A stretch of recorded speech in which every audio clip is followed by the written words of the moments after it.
Assalamualaikum warahmatullahi wabarakatuh. Nama saya Hana Fitriani. Saya perwakilan dari kelompok 7 yang terdiri dari Isna Fadilah, Eka Pratiwi, dan Izzatin Nada. Di sini saya akan mempresentasikan hasil dari diskusi saya dan kelompok saya. Dan di sini saya akan menerangkan tentang direct and indirect speech.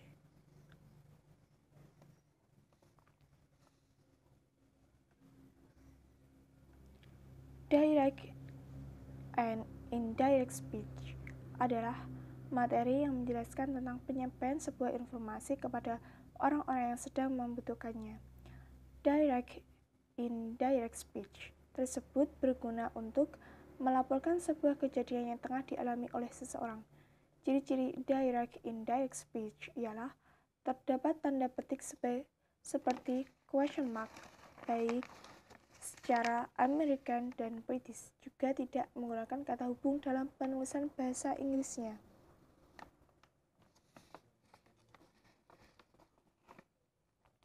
Direct speech adalah kalimat langsung yang disampaikan oleh seorang informan, layaknya orang yang sedang bergibah.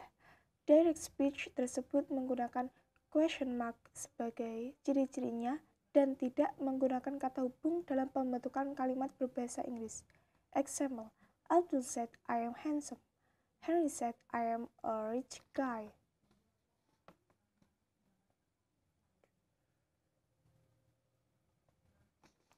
Indirect speech adalah kalimat tidak langsung, kalimat yang berisi informasi dari orang pertama yang tidak ditulis apa adanya.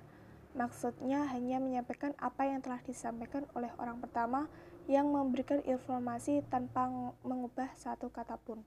Namun pada indirect speech terdapat kata hubung dan tidak menggunakan a question mark. Example, Abdul always says that he is a smart student in the class. Harry said that he was a boss from the famous company. Carlos says that he is a good football player. Penggunaan direct dan indirect speech.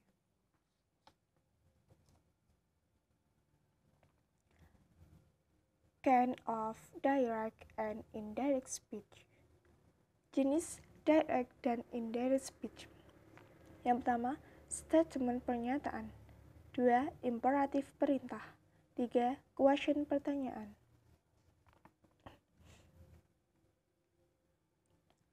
Statement.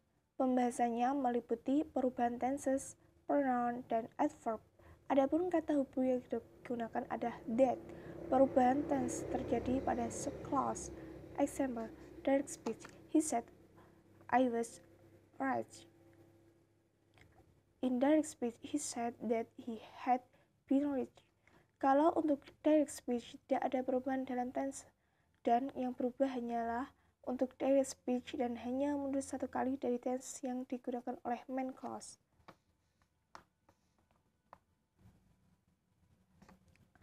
Imperatif. Jenis direct dan indirect speech yang kedua ini adalah kalimat perintah yang difungsikan untuk memberikan instruksi yang akan disampaikan kepada orang yang menerima perintah. Dalam pembahasan kali ini tidak terjadi perubahan tense dalam segi kalimatnya, yang berubah hanyalah pronoun, adverb, dan menggunakan tanda seru jika pada direct speech dan tanda titik untuk indirect speech. Adapun kata kerja yang hanya digunakan oleh indirect speech untuk imperatif ialah ask, command, forbid, request, encourage, beg, order, and etc. Example, direct speech. Harry said to Hamdan, class your ass. Indirect speech. Henry asked Hamdan to close your ass. Question. Question adalah kalimat tanya, namun dapat juga digunakan pada materi yang sekarang sedang kami bahas.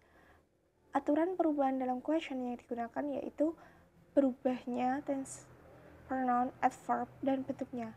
Ciri memberikan question untuk direct speech ialah dengan tanda tanya dan titik untuk indirect speech. Perubahan introductory verb dalam keduanya juga berbeda. Untuk direct speech menggunakan say dan tell. Untuk ask, when to know, wonder, inquire digunakan oleh indirect speech. Example direct speech. Musa said to Ridho, "Are you human?" Indirect speech. Musa asked Ridho if he was human.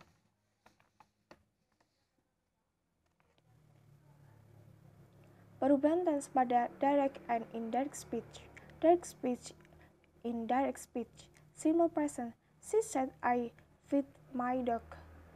Simple past. She said that she fed her dog. Present continuous. She said, "I am feeding my dog." Past continuous. She said that she was feeding her dog. Past perfect. She said, "I have fed my dog."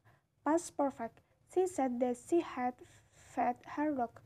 Present perfect continuous. She said, "I have been feeding my dog." Past perfect continuous. She said that she had been feeding her dog.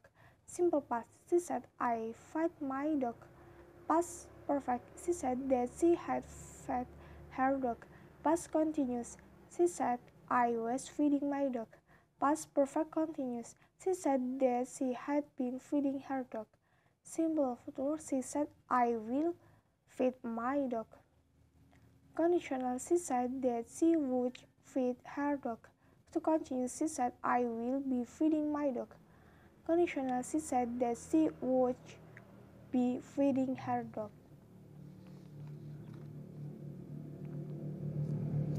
Perubahan keterangan waktu.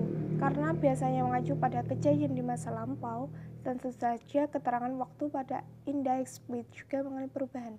Contohnya, this evening, that evening, today, yesterday, dash, days, those days, no, then, a week ago, a week before, last weekend, the previous weekend, next week, the following week, dan lain-lain.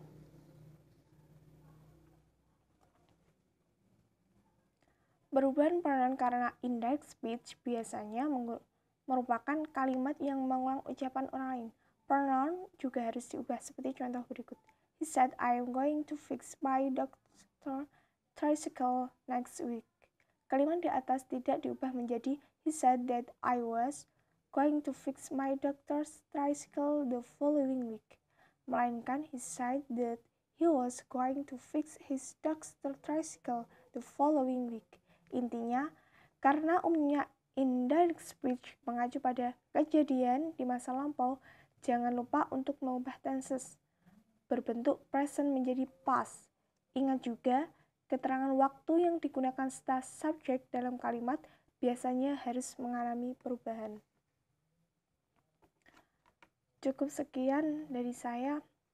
Apabila ada kesalahan yang tidak berkenan, saya mohon maaf sebesar-besarnya. Wassalamualaikum warahmatullahi wabarakatuh.